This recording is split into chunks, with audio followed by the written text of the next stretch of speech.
मछुआरा समुदाय को आरक्षण देने के लिए अगर बात करें तो सरकार की ओर से पत्र लिखा गया। हमारे साथ बातचीत के लिए मौजूद हैं निषाद पार्टी के राष्ट्रीय अध्यक्ष डॉक्टर संजय निषाद जी। सर, आप काफी दिनों से प्रयास कर रहे थे, आपने भी कई बार खत लिखा केंद्र सरकार को भी, राज्य सरकार को भी।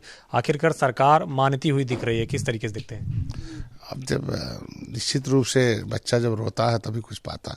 तो पहले नेता रो रहा था तो उसमें समझ में नहीं आ रही थी। अब जनता, हमारे लोग सीधे अपनी आवाज़ को बुलंद किया। मैं धन्यवाद दूंगा अपने कार्यकर्ताओं, अपने समाज के लोगों को कि अपनी आवाज़, अपनी एकजुटता अपनाए उस रैली में।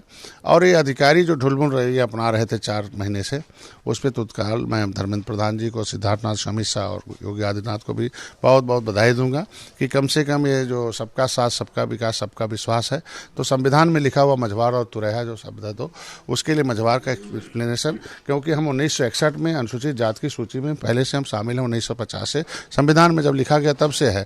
और सेंसस विभाग ने हमें गिनती भी कराई थी 1961 में कि हम 70 लाख हैं। ये 53 नंबर पर मझवार हैं, ये लिखा हुआ है मझवार शब्द। तो हम मझवार ऑलरेडी जब लिखा हुआ है तो हमें शामिल करना का, हम तो ऑलरेडी शामिल हैं। इसके अंदर उन्होंने कह रखा था केवट मल्ला मझवार हैं, इन्हें अनुसूचित जात माना जाए। और उन्होंने वो ऑक्यूपेशन में लिख रखा है सेक्शन मैनुअल 1961 में कि फिशरमैन जो है वो अनुसूचित जात हैं। तो मेरे नाम को पिछड़ी में डालना ही गैर संवैधानिक है। तो अब आरजीआई से रिपोर्ट मांगा गया है। आरजीआई निश्चित रूप से अपने बातों पर जल्दी से रिपोर्ट करेगी और मछुआर का सर्टिफिकेट मिलेगा। 2022 में इंडिया की सरकार बनाई जाएगी। चुनाव से पहले इस तरीके का मूव हुआ है, लगता है कि जो मछुआरा समुदाय है वो बीजेपी के साथ जुड़ पाएगा पूरी तरीके से? क्योंकि अब अगर बात करें तो मुकेश सैनी अपने दावे कर रहे हैं और तमाम सारे लोग अपने अपने दावे कर रहे हैं। देखो, देगी तो बीजेपी देगी, देगा कौन? जो रिटायर्ड जज हैं वो तो कौन सा कलम चलाएंगे? जज हमारे मोदी जी हैं, जज हमारे अमित शाह जी हैं, जज हमारे योगी जी हैं। तो योगी जज के सामने अपना वकालत करना ही, हम वकील हैं ना, हमारा समाज अपनी बात को रखेगा।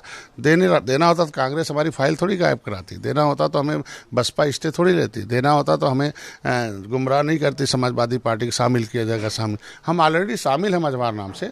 मझवार शब्द का यूज है अम्बेडकर ने लग रखा है। तो जितने अम्बेडकरवादी हैं, अगर हमारे मझवार पर स्टे लेते हैं तो असली में वो अम्बेडकरवादी नहीं है, वो अवसरवादी हैं। तो निश्चित रूप से मछुआ समुदाय निषाद पार्टी के साथ है और निषाद पार्टी भारतीय जनता पार्टी के साथ है। 2022 की सरकार बनाएगी। कितनी सीट मांगेंगे बीजेपी से 2022 के लिए? पहले तो हम अपने समाज के मुद्दे हल करने की मांग करते हैं और बीजेपी ने वादा कर रखा कि आपको सम्मानजनक सीटें मिलेंगी, 2 दर्जन सीटें मिलेंगी। और ज़्यादा अभी हम लोग छोटे भाई हैं, अब बड़े भाई से उम्मीद रखते हैं कि छोटे भाई का ख्याल रखते हुए 2022 की सरकार बनाएंगे। एक आखिरी सवाल है, मछुआरा समुदाय को लेकर मुकेश साहनी भी उत्तर प्रदेश में उतरे हैं, पूर्वांचल में वो भी दम भर रहे हैं। आपको लगता है कि उनके वहां आने से कुछ फर्क पड़ेगा? हमारे भाई हैं, हमारे खून हैं, हम लोग मिलकर